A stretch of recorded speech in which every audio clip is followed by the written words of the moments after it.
Welcome to the Pope Prep High School Football Coaches Show. Today's show is brought to you by Clausen Group Realtors, local real estate sales, investment, and property management. We treat your home like it's our own. And the Tennessee Highway Safety Office. Remember, fans don't let fans drive drunk.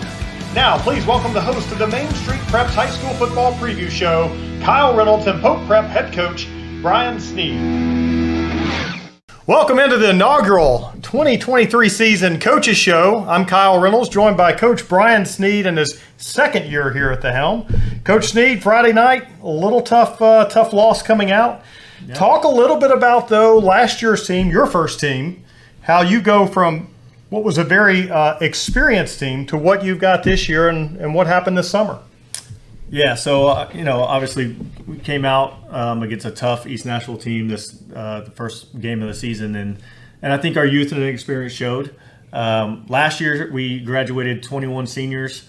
Majority of those guys either started or had major roles on our team, and this year we have 5 returning seniors. So it makes it a little bit tougher when you only have a few guys that have seen action on Friday nights or significant minutes on Fridays, because there's nothing that can really prepare you for it. Even when you go through scrimmages, when you go against scout teams and practices, the speed is not the same, the environment, the energy is not the same. And so we had to learn on Friday night what it was like playing in a Friday night football game. We probably only have about 4 or 5 returning starters from last year's team. So, all the preparation from the summer and leading up to it has been a little bit slower than what we've done in the past.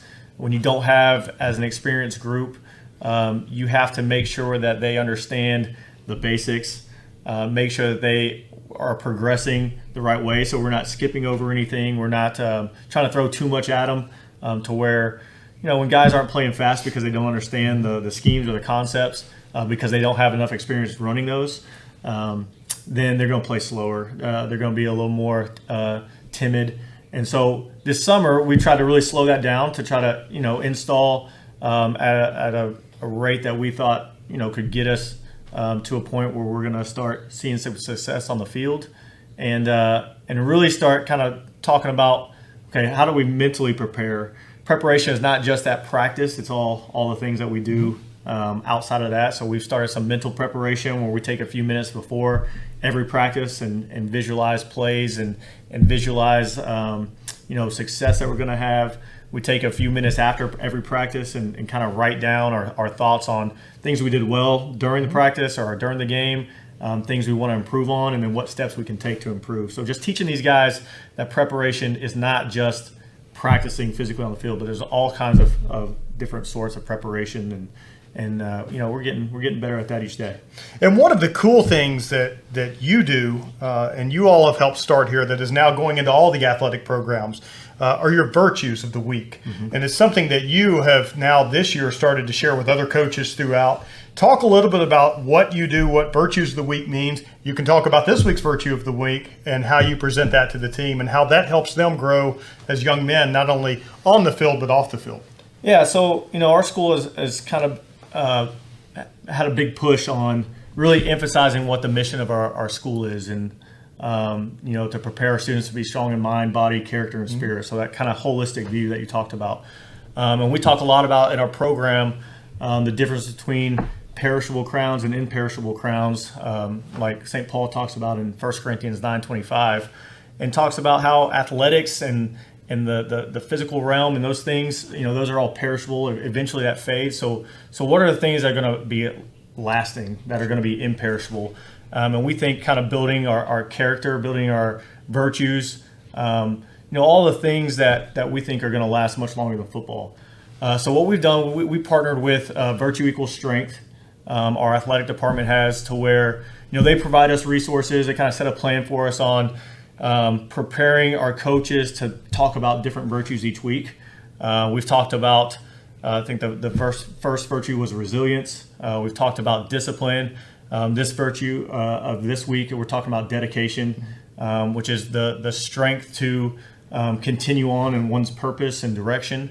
And it comes at a good time for us. Coming off of a week 1 loss, how dedicated are we to continue with our path of what we call choosing the shield, of continuing the preparation of the process to continue to get better. Because a lot of times when you have a setback like that, you can become less dedicated. You can be frustrated. You can be upset. You can kind of, the things that we were doing weren't working, so let's just kind of reel back a little bit.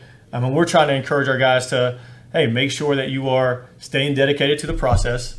It's been proven to work over the years, and we're going to continue to do that. So what's good about Virtue Equals Strength is it's not just contained to the football team. All of our fall sports right now are talking about the same virtues. So our volleyball team is talking about dedication.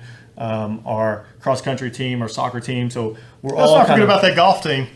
The golf team, yeah, all the fall sports, probably one of our better teams, actually. All of our sports are talking about dedication and kind of what that means in their realm. And so it kind of is uniting us as an athletic program, and it's uniting us as a school to get people to understand, like, this is more than just about, the wins and losses, stats and accolades. Sure. It's about creating young men and women that are going to be strong in mind, body, character, and spirit. So let's get a little bit to the game on Friday night. One of the unique things is you had to put a freshman quarterback out there. This school has been blessed the last few years with quarterback play. Kenny Minchie, 4-star, goes to Notre Dame. You had him last year. Last year, though, did help you a little bit prepare for having to put someone brand new into a situation when Kenny got injured during the season and was basically out for the season. Talk a little bit about how you prepare your freshmen, what you saw out of him that you liked, and areas that he can grow for game 2. So yeah, he's got a tough act to follow, right? When you're a freshman coming in, you never played a Friday night game. You're following a 4-star quarterback that goes to Notre Dame, and so he's still learning and progressing. He's going to be a really good football player, and he's getting closer every week. At the start of the summer, we weren't sure that he was going to have a chance to even compete. He continued to improve throughout the summer. And showed us that he's got the talent. He understands where the ball needs to go, and now it's all about just getting the repetitions, seeing everything so that he can make decisions a little bit faster. And he threw some good balls. It might not show on the stats. A couple of good balls he threw were unfortunately dropped. A couple, he made some freshman mistakes that ended up being big plays for East. You look on the stats and you see a couple pick sixes, and it wasn't just a freshman mistake. It was a moment of, Hudson throwing the ball at a moment where he probably shouldn't have, but also, we had some other things going on our offense that could have helped him out on those moments too. So it was a total team effort, and getting him to understand the speed of the game, which I think, seeing it now live for the first time is only going to make him better, and then putting him in situations to have success. When you have a 4-star quarterback, you can do a little bit more offensively. You can throw in a lot of stuff at that guy because he's going to be able to process it. He's going to be able to know quickly where the ball goes. So we have to reel back a little bit on the offensive side to make sure that we're all on the same page and can get the ball where it needs to go. And 2 bright spots Friday night. A young man that probably enjoyed an ice bath on Saturday was Elijah Robb. 30 carries, 106 yards, a touchdown, had the first touchdown of the year for the Knights. And Xander Palmer on the other side of the ball had 7 total tackles, I believe. 1 tackle for loss, 4 unassisted tackles. Talk just briefly about the 2 of those guys and their play on Friday night. Yeah, so both of them stepped up on either side of the ball. Elijah knew coming in, he's one of our seniors of a smaller senior class that he's going to have to step up his game for us to be successful. We're going to have to lean on him running the football. I think we showed that with 30 carries. We were able to control the ball in the first half. I think we had a drive that lasted 6 or 7 minutes in that second quarter because we were able to get him going in the run game. And then Xander Palmer, another guy that didn't see a ton of minutes. He showed some special teams last year and got in due to injuries a few times last year on the defensive side. But he was a bright spot defensively. He had 7, solo tackles, 4 assisted, so 11 total, a tackle for a loss. He made tackles on special teams. He made tackles on defense. Just the effort that he was displaying is stuff that we need for us to be successful. There you go. All right, when we come back, Coach is going to break down a few plays, and we're going to talk with the new head of school, Dr. Eric Chittle. So Clausen Group Realtors, we're a small niche shop, and we help people buy and sell their properties. We're involved with people when they buy and sell. They're not just a number. I'm a buyer specialist. All I do is help people find their next perfect home. And I'm in homes every day. If I'm not showing, then I'm previewing, so I know what's out there on the market. The experience with Matt and his group here at Clausen Realty was amazing. It was very much a family environment. It was very professional. It was incredible. I feel like we made friends for life. So if you need to sell a home or buy a home, our website is www.clausengrouprealtors.com. It was just a few drinks. I'm good. I thought it was good. After every game, we always have a few. It's no big deal. It was no big deal. Hey, I can hold my liquor. I thought I could hold my liquor.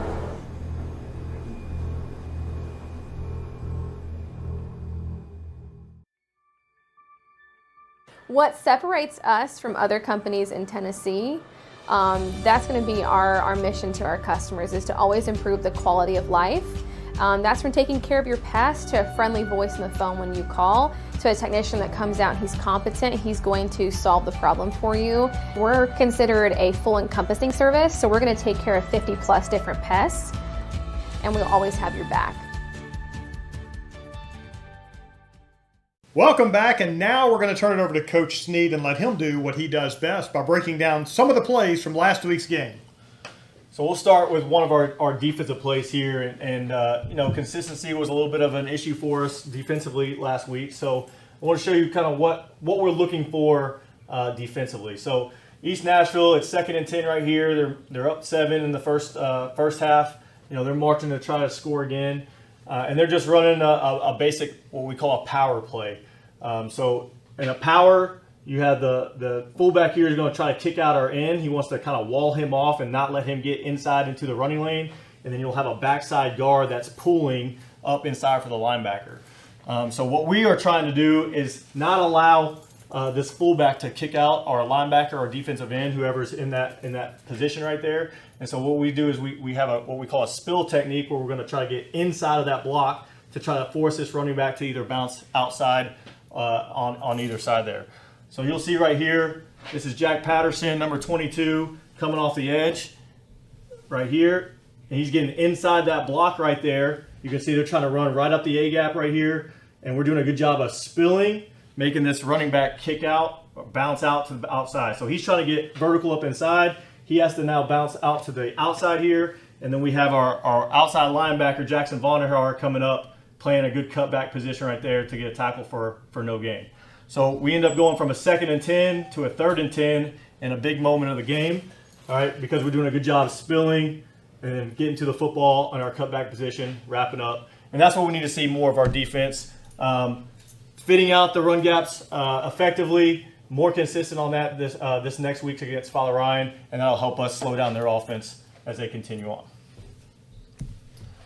Offensively, so this is the exact same play. So a power is a play that virtually every offense has in their playbook. So we're going to do the same thing that East just did. We're going to take our fullback and kick out their defensive end. We're going to pull our backside guard and wrap him for the linebacker. And we're going to get a double team right here by our tackle and our left guard and double team that 3 technique out of there. And we do a good job on the double team. You'll see them drive him out. So we're pushing this 3 technique back about 5 or 6 yards, which is a great start. You see Nate Webb, number 33, do a good job kicking out right here on the defensive end. So we're creating this seam right here for our running back to run through. We have Jarius Jones wrapping for any linebacker that shows up through there. And Elijah Robb is able to get a 10-yard run on our way to our first touchdown drive of the game. All right, and you can see anytime that you get movement from the offensive line and your running back's not touched for 8 yards, that's a good start. So that was a good 10-yard run on first down that set us up for our first touchdown. And then our last clip here, this is later in the game. We're going to have to start throwing the ball to get ourselves back into it. We got 3rd and 10 around midfield. Our freshman quarterback, Hudson Holman, needs to throw the ball around for us a little bit. And Coach Parker, offensive coordinator, calls a good call right here. So when we're looking at a formation, all right, we got to look at the box to see if we can run in the box. And if we can't, we need to start figuring out where we can throw the ball. So when you have 5 offensive linemen, all right, you can only block 5 guys up in the box. So right now they got 1, 2, 3, 4, 5, 6, 7 guys in the box. So that's going to be too heavy to run into. We're not going to have enough guys to block for Elijah if we're going to run the ball. So if they got that many guys in the box, that means there's some space out to the field that we can take advantage of. Coach Park does a good job of recognizing that. We call just a simple hitch route right here by our number 3, Hudson Curley, our number 3 receiver right there. And you can see we get a little bit of a play action fake from Hudson Elijah to pull these linebackers in, and that opens up the space right here by Hudson Curley, able to just sit down, find the open grass, nice easy catch, and we get upfield for a first down to continue that drive. So just an example of just kind of what we're looking for. We're looking for numbers in the box. If we can't run into it, if they want to spread these guys out and defend the pass, and then we'll start looking to run. If they want to cram the box, stop our running back who's a leader for us offensively, then we can start moving the ball around the field and pick up first downs, continue to drive that way. Awesome job, Coach. This is why I do the talking and the setup and let him do this part. You don't want me doing this part. Now let's head over to Nina Howdeshell and welcome Dr. Eric Chittle to Pope Prep. Thank you, Mr. Reynolds. I'm here now with Dr. Chittle. Dr. Chittle, since you are new to Pope, can you tell us a little bit about yourself? Sure. First of all, thank you, Nina, for doing the interview. I'm from Michigan. I have 9 children: Adam, Abby, Mary, Emma, Isabella, Gabriella, Juliana, Tobias, Ignatius. I was been a Catholic school administrator for 25 years, and I'm delighted to be here with you guys. Thank you so much. And what do you see for the future of Pope Prep? More Jesus. What we want to do is kind of put our sights right on the cross and get to know him and love him and serve him more. It's an excellent academic institution, which we're going to continue getting stronger and stronger academically. But at the same time, we want Christ to kind of be over everything in our sports, in our arts, in our athletics, and in our hearts. Perfect. Thank you so much, and we're so glad you're here. Thank you. It was just a few drinks. I'm good. I thought I was good. After every game, we always have a few. It's no big deal. It was no big deal. Hey, I can hold my liquor. I thought I could hold my liquor.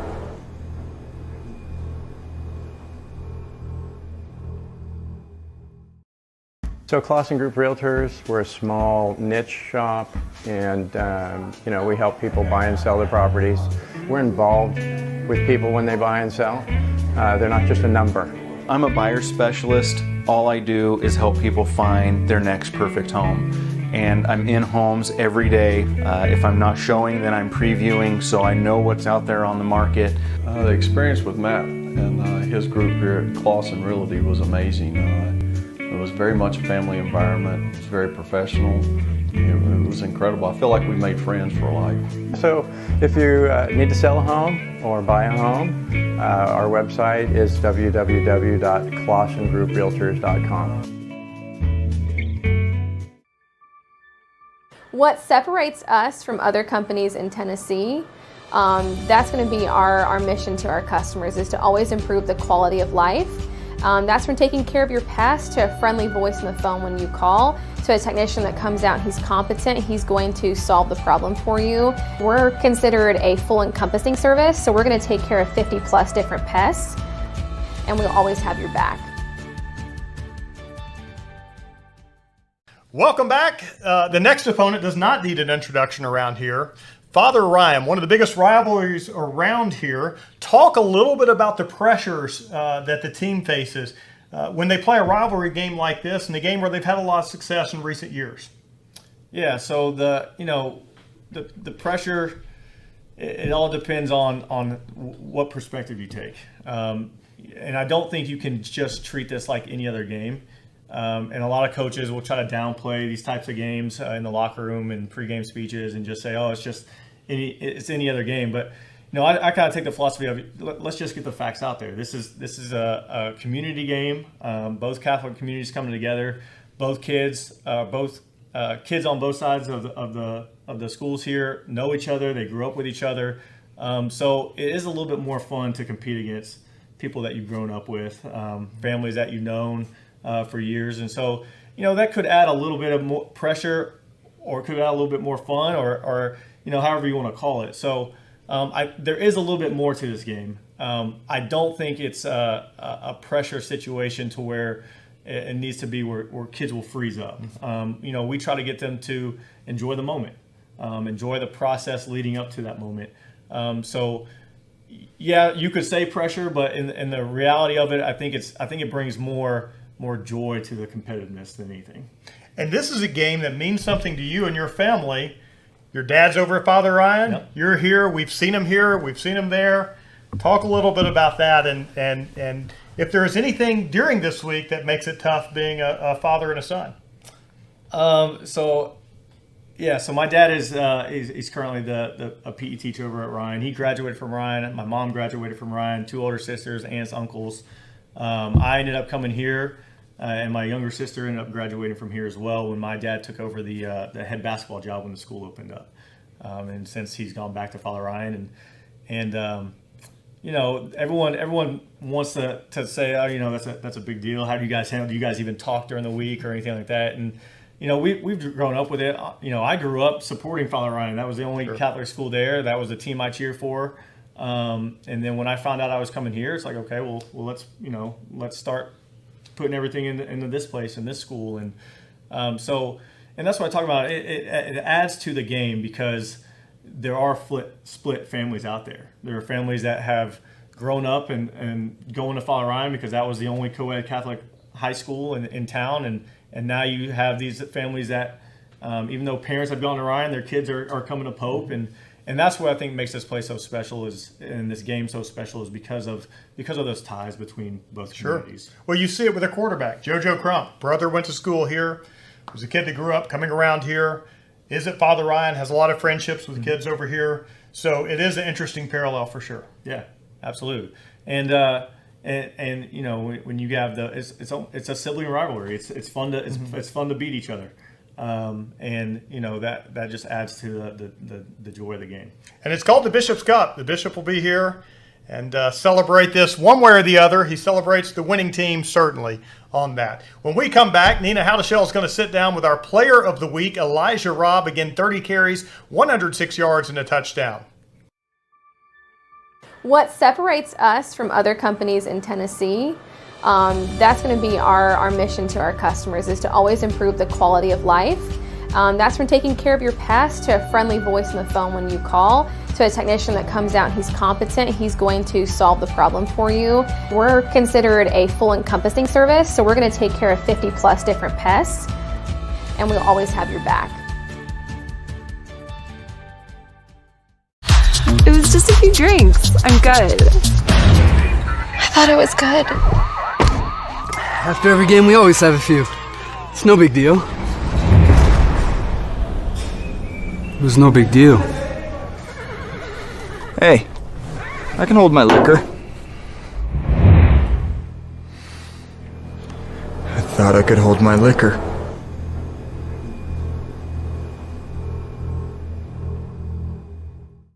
So Clausen Group Realtors, we're a small niche shop, and we help people buy and sell their properties.